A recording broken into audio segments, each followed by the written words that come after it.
All right, here we go. Hi guys, what's up? So this is the subscriber talk, I would imagine. Just a little bit longer of a talk, just to let you guys know where I am at and about the year 2018 in recap a little bit, not too much, but just to put everything in perspective, so you guys are in the know. Um, how I see the year 2018 for the channel and um, what perspective that provides for the year 2019 that we are in right now. So, I'm going to put the channel stuff at the end of this video. I would imagine it's going to be a little bit longer, like 20-30 minutes maybe, a little bit more detail, a little bit more nitty gritty, because I need to ramble sometimes, and I hope you guys will forgive me, but I think you guys will be interested in this, hopefully. Um, yeah, so where am I? Where am I right now? I was actually not aware that I needed something like a holiday. You know, Red Star always or sometimes reminded me that maybe I need a holiday. And I'm like, what are you talking about? I don't need a holiday. I'm how do you say? I am, living my hobby, and living my hobby is kind of like being on a permanent holiday. And it was like that for the longest time. Like I didn't need a holiday. Like going to work, um, as in streaming, was not really anything that that wore me out or anything. It didn't bore me. It's yeah, it was just my hobby, and it was also work at the same time, but it didn't really feel like work too much. But things have happened in the year 2018 in my personal life that have greatly mm, impacted my streaming in a negative way. Uh, so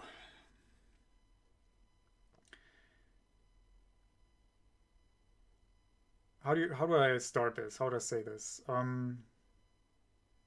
So in 2017, I engaged in a romantic relationship with a, a then viewer, and it lasted about 6 months and it was over. I got dumped, and it's all nice and fine. I'm not gonna go into the nitty gritty details here because um, that's just personal. But stating some facts and what is affecting me and how that has a long lasting effect on me and even the channel, that's kind of important to talk about, I would say, to give you guys the perspective. Um, let's just say that the breakup was very weird. I don't know how else to put it. It was very weird. Um,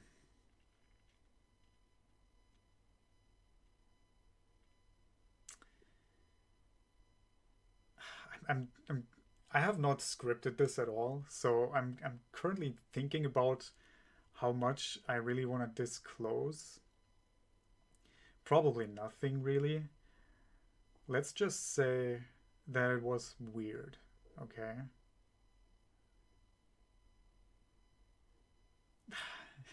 I hate just saying it was weird. The breakup was weird in a way without really giving you any details of that. But as a result of this, let's just say I committed to the relationship. I I stand by my word usually, especially when it comes down to something like relationships. I stand to my words and I hold up really high what I say and also what others are saying. to me, you know. Um, so, we committed to each other, and we had, future plans and all that. And from one day to another, it was just over. Okay. Um, and that's the weird part, right? So I did commit, the other person just pretended, I guess. And yeah, that's as much as I want to disclose. But yeah, you can understand why that is weird, right? And it leaves the person that was me behind with, like, I don't know, I'm still committed to the relationship, but now it's over from one day to another. Although just yesterday we've talked about the future and about this and about that, and it's just a weird situation, yeah. But um, the breakup itself, it happens, every person just tries to pursue their own happiness, and my ex-partner, they try to do the best for their own happiness. So they broke up with me, I guess. um, that I realized that that might make me look like I've done anything bad in the relationship, but no, I didn't. That's why I flagged this whole thing as weird, because I wouldn't say it was a perfect relationship, because what is ever perfect? But we we were good. We had a lot of things looking forward for us, and I don't know. It Let's just say it was weird, okay? And because my ex partner was um, a viewer, um, coming back to streaming after the breakup was really hard, because in my brain I connected my ex partner, who I was still committed to, like my heart was still committed to. Uh, I combined, not combined, but I connected that to streaming. So it had a negative effect on streaming, and I lost my passion for streaming. Not entirely, but I lost a good chunk of it. And that's kind of scary when you have your hobby being compromised like that. I never had these issues with streaming, and now I was having some issues with lacking a little bit of passion. Um, and that's still what's impacting me today. Um, it's weird to understand the whole spider web of actions and reactions, of how a situation comes to be. Uh, let's just say it was bad, and it impacted the stream in a bad way. I think I was not. I was getting. I was deteriorating as a streamer over time. Um, Although I was in therapy, not really therapy, but I was talking to a psychologist, actually multiple psychologists. I have a psychologist here in in my town that I trust, but having had mental issues in my life before, I was in therapy before for you know things, and I have contacts to psychologists, and I was also consulting them and like talking to them, and I would fully recommend this to anyone to have these schooled, trained people maybe in your life who you can just meet up with and dump stuff on them. Just tell them whatever, and then they will put it into perspective and give you advice. Because the way you see yourself is is maybe sometimes not really in line with reality, and it's important to have like this um, cold observatory person that will tell you objective things that they perceive about you, and from that you can learn and develop as a person, and that has helped me a lot in my life, as being just really open, not lying to yourself, and not taking yourself too seriously, not how do you say it? Just doubting yourself. You have to doubt yourself. You don't have to, or you should not. Um, you should not doubt your actions. Just get some feedback, some objective feedback from other people, and how they perceive you, and see if that lines up with how you want to be perceived or how you think you are. Anyway, you know, I was talking to a psychologist because of all this, and over the months, and especially recently, more and more comes to my mind, and it has actually crystallized itself um, that my ex-partner is most likely a sociopath. And I'm not saying that lightly, but you know, I don't want to go on a rant on this or anything, but a sociopath is just someone who lacks remorse, lacks empathy, and who just, they're living two lives basically. They live the normal social life, and then mm, they live under a mask where they constantly hide like who they really are. And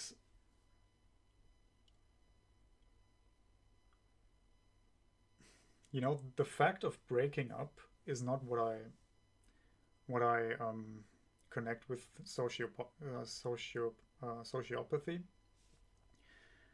It's just the little things that happen during the relationship that you're not really aware of while you are in the relationship, and things that happen after the relationship also that I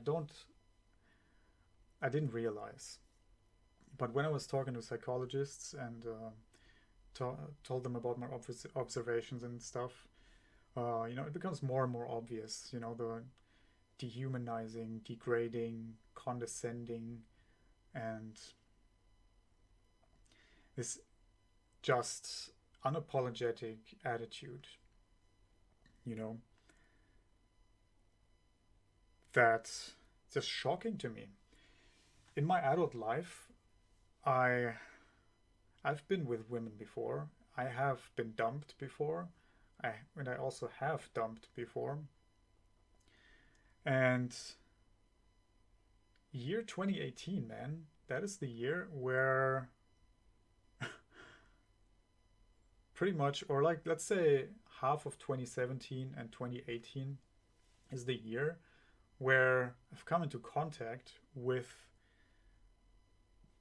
at least one sociopath in my personal life, that I have actually opened up to a little bit. It's, let's just say, it's not easy to detect a sociopath because they, as I said before, they are very good at pretending. Um, anyway, it's difficult for me to process that there was a person in my life who has done or has treated me this way, and they don't care. They just don't care. That is something that's cutting really deep for me. Because for the longest time I thought that they did care, because they were very good at pretending. Um, but then learning about these things, that, yeah, like thinking back at all the things that happened, things that have been said, the way they have been said, the wording, it's rough, but it's just very clear, sadly. that the things I believed were true are just not true. And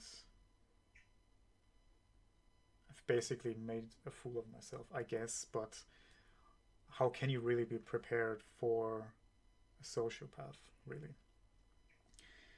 And then after that relationship was over, I was, after most of my grieving was bygone, I started having contact with another person from the stream, and not necessarily for mm, romantic reasons, not necessarily, but we were at least like maybe building a friendship. But as it has turned out, I have not gotten to know that person too well because they were like never really talking. But definitely the actions and the things that have been said are also of sociopathic nature. I'm not saying that they are a sociopath, but they definitely have the tendencies. Because there was also, dehumanizing, condescending, degrading, unapologetic, lack of remorse, lack of empathy. Like, it's really tough. Like, I have to question myself if do I do I feel attracted to sociopaths? I hope not. I have to question everything about about me and whatever I do because of this. Because in my adult life before this, I I have talked about other relationships with psychologists just to get information and put things in the right perspective potentially. Uh, and no, there was never this issue with sociopathic behavior. I was never subject to that until late 2017 and 2018. So yeah, I year 2018 is the year of sociopathic uh, tendencies that I have been subject to in my personal life. And yeah, it does not feel good, obviously, if you get treated like that. Um,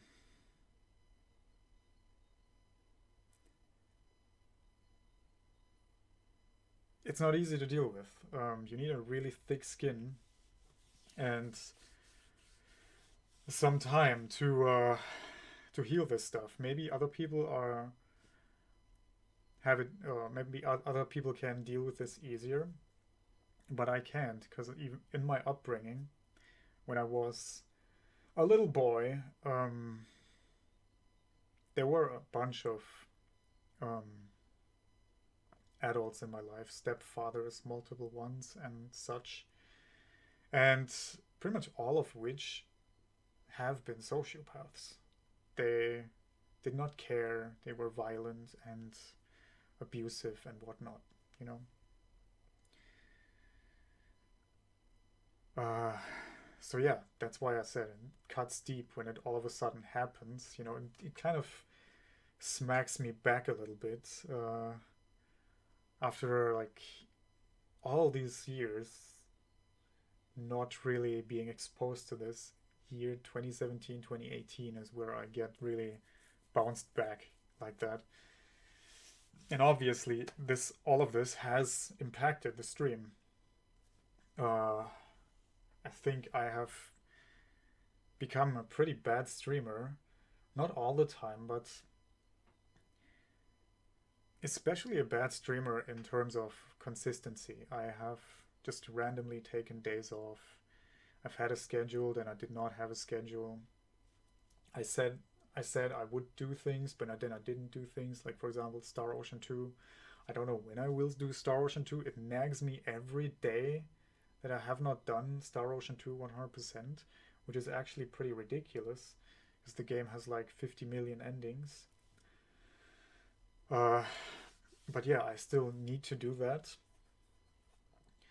Uh, and I will do that because I need it done so I can move on from that. It's just, when I say I will do something, then I will do it. But when, that's another question. But when I say I do something, it will not leave me alone until the end of time. So at some point I will have to do it. So Star Ocean 2 is coming at some point, but we have Resident Evil 2 coming up, then I have to do ESA preparation, speedrun all these games. I will find some way to do it. I should have done it a long time ago, but all these things happen in my personal life, and it's really difficult to cope with all this.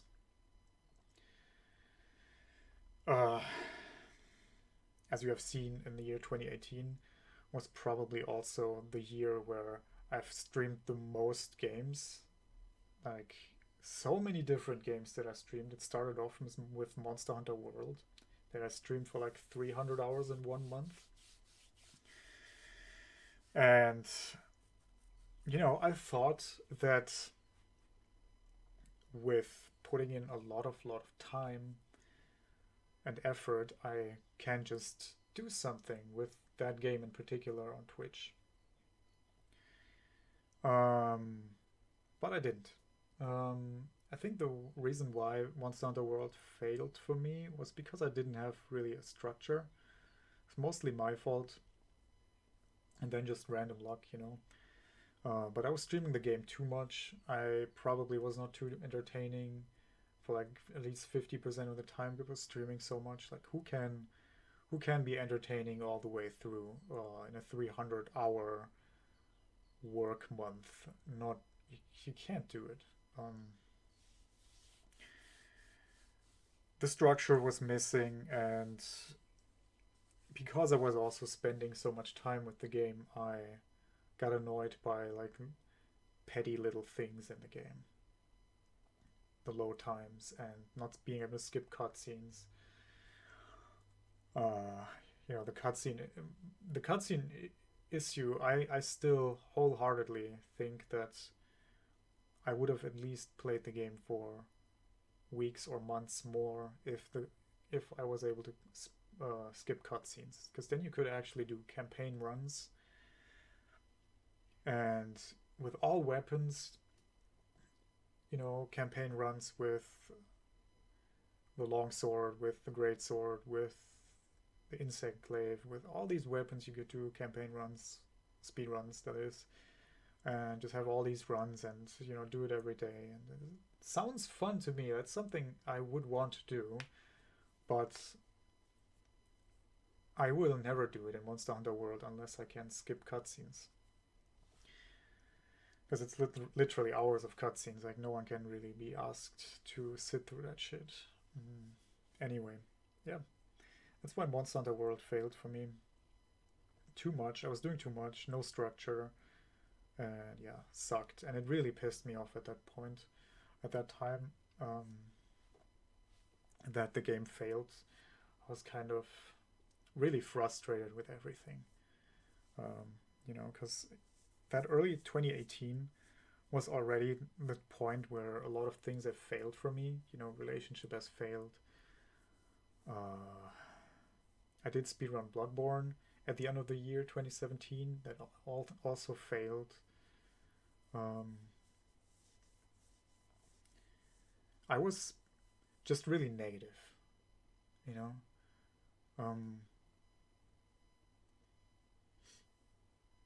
I think it's mostly being just I can track it back to just being exposed to whatever happened in my personal life. So negative, and I just stressed on the negative, and it frustrated me to no end. So I guess many things in the stream were like destined to fail because I was just not in the right mindset. And yeah, 2018 just went by pretty quick, actually. When you think about it, Monster Hunter World was actually an entire year ago. And I've not speedrun. I did not speedrun much in 2018. Just some Dark Souls on and off. Dark Souls 2. Dark Souls 3 was actually my biggest effort, I guess. I've learned all the skips. I got some reasonable times, but it could have been better. But yeah. Mm, even went back to Demon Souls. Did not PB there, but I also did not really commit to it. Just all over the place, you know. I was just playing whatever. In October, I played an entire month of Eternal together with all the horror games. Uh, yeah, all over the place. You know, no structure. And I want to bring that back. I'm not sure if I want to bring back an actual schedule like I did have, because schedule is very rigid. The fun thing about streaming for a living is that you are your own boss, and technically every workday is different because you can play a different game, which I will not do in the capacity anymore that I've done in 2018. But I want to keep it fresh. Um, I can definitely maybe like I can I, I will probably be able to tell what kind of games I will be streaming in a month, like in January when I will be back. Definitely play Resident Evil 2 remake and other things, Dark Souls 1, stuff like that. You know, the usual suspects. But like in total, like have I wanna I think the way I wanna develop the channel now is just have four to five speed games and just switch them up every now and then, every week maybe. Just be fresh a little bit. Switch to Spyro, switch to Dark Souls. Whenever I'm sick of Dark Souls for the day, I just do a speed run of Spyro or two, and you know, that kind of stuff. I think that might be fun. That's something I've not really done too much yet. I'm not sure if I will be able to, because speedrunning with music on and with reacting to chat is a very taxing thing on on you know, a person's energy level and on a person's mental capacity for the day, because there's a lot of input coming into the brain. You know, things from chat, having to react there, the music, if it's in-game music or it's from my playlist or if it's song requests, and at the same time I have to always in my brain envision the next couple seconds or minutes of the run, knowing what to do, where to go, how to perform the skips and everything. Can be rough, but I definitely want to try having a couple speed games and just switching them up ever so often, so that you guys know when you come to my channel there's going to be speed runs. And then I will maybe do something in a month, like I don't know, like Fields Friday on the first Friday of the month or the last Friday of the month, where I play through a game that is emotional, maybe, or as some people were suggesting, Weep Wednesday or whatever, where I play some kind of weep game. I don't know. It's not an every week thing, but just having these kind of small events here and there, and the rest of the week is normal speedruns. And maybe I should even like take a dedicated day off to recharge everything. It depends. We'll see how I do it. I know other streamers, very successful streamers, are actually streaming every day and are very successful and chill with it. But I think they do it also like 5 to 6 hours. And as you know me, sometimes my streams, uh, not go out of control, but I can just sometimes randomly stream for 12 hours and whatever. But I think if I want to stream every day, I can do it. But I also need to like really measure the time a little bit better. Like six, no, not six. Six is a little bit too few hours, but like max 8 hours when you do it every day is pretty important, so that you can spend some time on social media or with family or with friends or whatever you do. That kind of stuff is important, even if you practice a hobby as a job like I do. Uh, yeah, so as you see, we are deep into um, my plans for the channel 2019. I'm pretty sure right now that I want to attend ESA Summer and submit a couple games. The games that I will establish over the months. I think submissions are going to be open in February, maybe March. They're going to be open, at least they're going to be open until March, sometime in March probably. So I still have some time to learn some stuff, to grind out some stuff.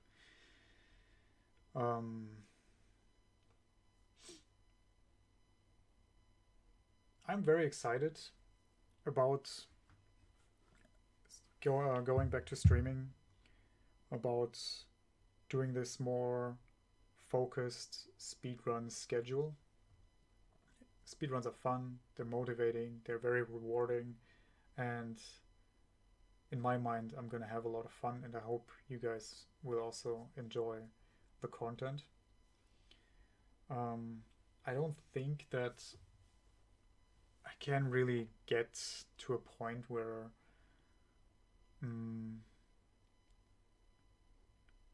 I can have a real schedule where I'm gonna be starting the stream at the same time every day, especially with Resident Evil 2 coming out.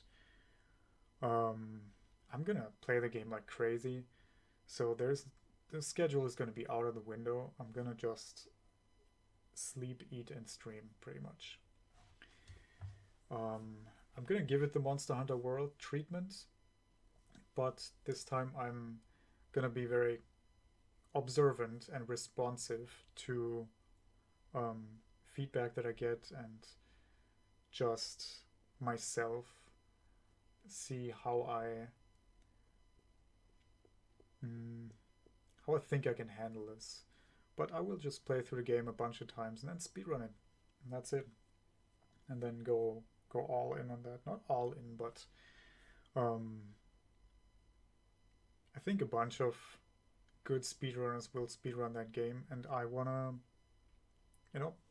prove myself, because I think I'm a pretty good gamer, and in my mind, anyone can always do anything they want, and hopefully I can get a competitive world record in Resident Evil 2 at some point. Not like a first week world record, because they don't really matter, but if I have world record at some point in March or end of February, that would be pretty cool. And I don't know what the speedrun is going to look like right now, so maybe the speedrun is going to suck, and I will not even want to play it, but I hope I do. And the game, what I've played of the demo, I don't know, man. It's so fun, so awesome to play that game. I really can't say the last time that I was so hyped about a game. I wasn't this hyped for Dark Souls 3. I was not hyped for, I don't know, I don't remember. Not for Last of Us when I played it in 2013. I really don't know the last time I was this hyped. I'm really holding myself back here, not spasming out about how excited I am about the game, but I'm really excited about the game. My goodness, it's gonna be good. And I realized that I'm just buying into the hype and just probably gonna get disappointed by some shit in the game. But what I've seen of the demo was phenomenal, just perfect. Like, you have to understand that Resident Evil 2 is a survival horror game, and being in the third person environment is really difficult with survival horror. Why? Because third person gives you a lot of movability in other games. You know, you can crouch, you can prone, you can 180, but you can run really fast, you can jump over things, you can climb things, you can jump in general. You just have a lot of movability, and the more movability you have in a game, the less scary it gets, because you can like run away into that corner, do a 360 no scope on a zombie, and it the survival aspect just is thrown out the window. That's why the controls in the game are rather not stiff, but they're definitely not super clean. There's kind of some heaviness behind it, and I really like that.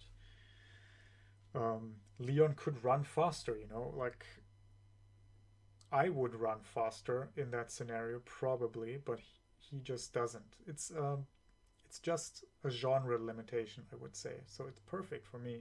Makes perfect sense in my mind that he's not running super fast and being a little bit stiff, because otherwise you can't really bring the survival horror element across in a third person environment. Like Resident Evil 4, 5, and 6, they're all not survival horror, they're all third person shooters. And this game, what I've played of the demo, it was survival horror, I would say. I had a little bit too much ammunition for my liking, you know?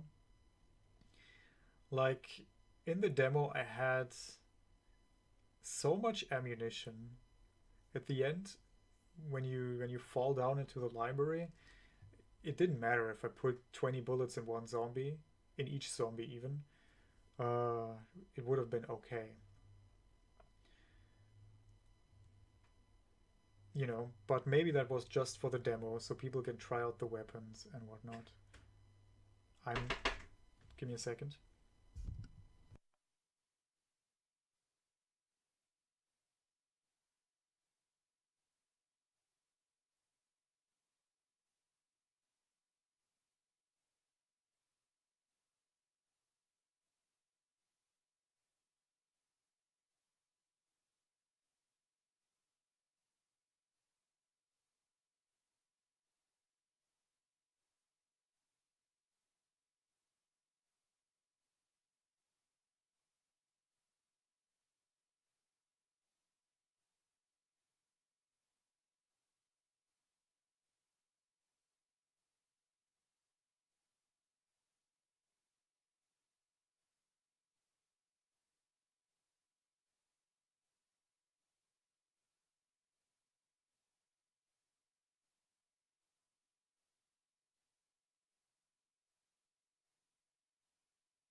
I'm sorry.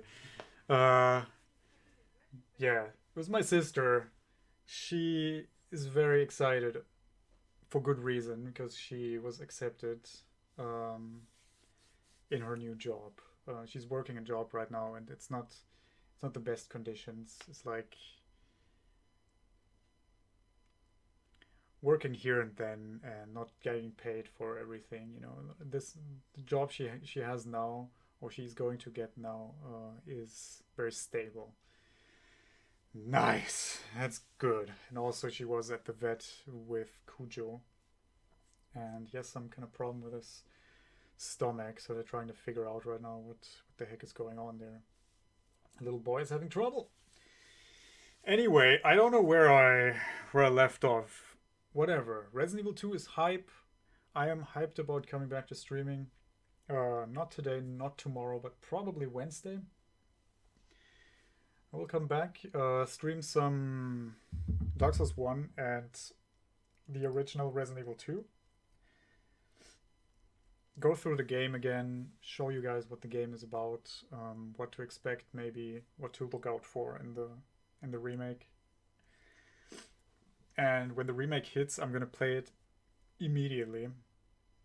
And I'm not sure how they're gonna release it. If it's really gonna release after midnight, on Thursday maybe even, I don't know. Hopefully not, because that would pressure me into playing it right away. And I kind of want to play it not at night when most of my audience is not there. But I can't wait. I cannot wait. If it's after midnight, I can't wait, man. I can't wait. It's the most hype. I can't wait an entire half a day or an entire day. Not possible. Anyway. Did I forget anything? Probably. Yeah, I think that's it. I think you guys have a little bit of a better idea now what's coming up for 2019. You have a better idea of what has happened to me in my personal life in this last 1.5 year. How it has affected me as a person and how it has affected the stream. I'm very thankful that all of you are still there.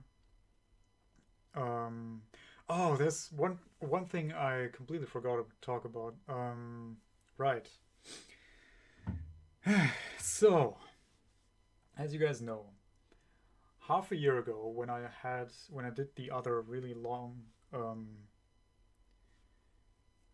vlog, I announced that I would stream for another year, and if I don't see major improvement in my living standards, I don't know how to say it. I just want to live like a normal person at some point, despite having passion and wanting to stream as a hobby. At some point I kind of owe it to myself to just stop and do a normal job, I guess, a normal job, or a job that is just a 9 to 5 job that gives me a better income. Because right now I could just start working somewhere and pretty much earn 3 times the amount I earn from Twitch. And that's rough.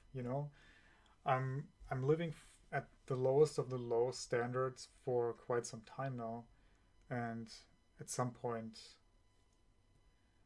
I don't know what that point will be, but at some point I have to just, I guess, give up.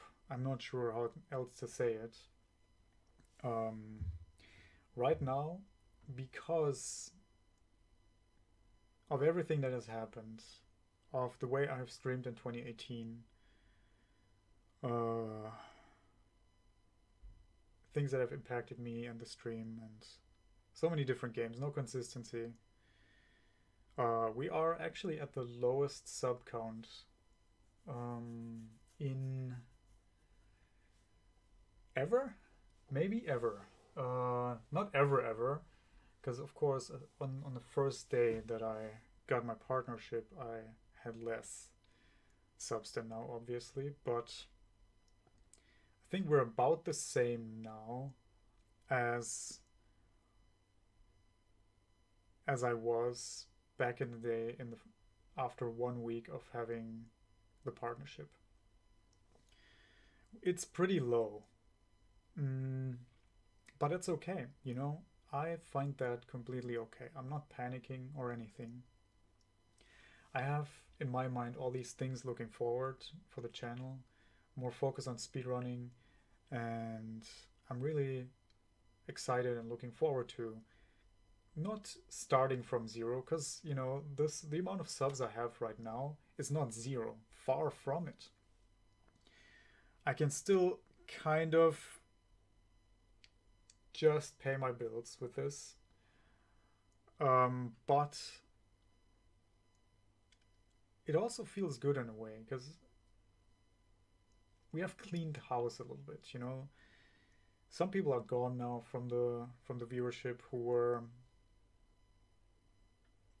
I'm not going to comment on that, but a lot of people are gone now that were just subscribing for like a game like Dark Souls. I want people to subscribe to the channel for me and not for a game. So that's why I really value all of you guys a lot. I cannot thank you enough for still being here after.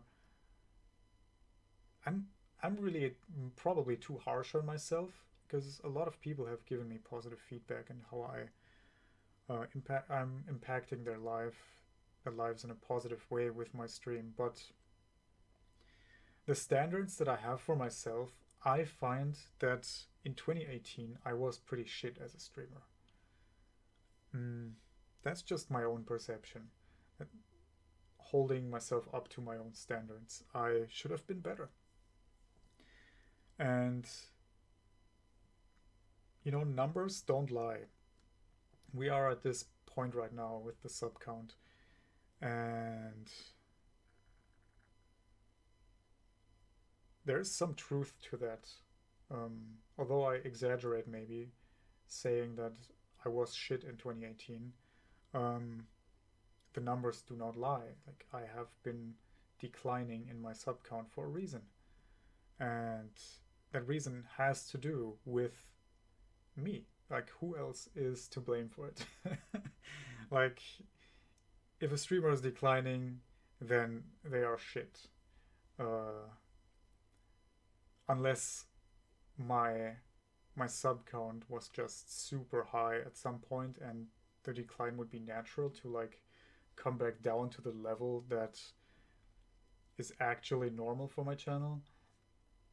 But I think right now that we are below that what I would consider normal for my channel. Like, for example, Ninja, who I think he had 1 million subs at some point. Isn't that true? At some point we really had 1 million subs, and he didn't stream for 2 days and lost 40,000 subscribers. I heard that story sometime last year. He didn't stream for a day and lost 40,000, and he had his sub counter above his webcam for the longest time, but it kept going down and down and down and down. And now he's at the same level of other big streamers, which is like 40, 50,000 subs, which is just still a shitload of money. That's crazy money. And that's not what has happened to me, I think. I did not go to a super high subscriber count that is unrealistic for my channel. Ninja, for example, he was at 1 million subscribers or whatever. That's super unrealistic to maintain that level. So right now he's at a level where others are, which is more realistic. That's like a normal decline, I guess.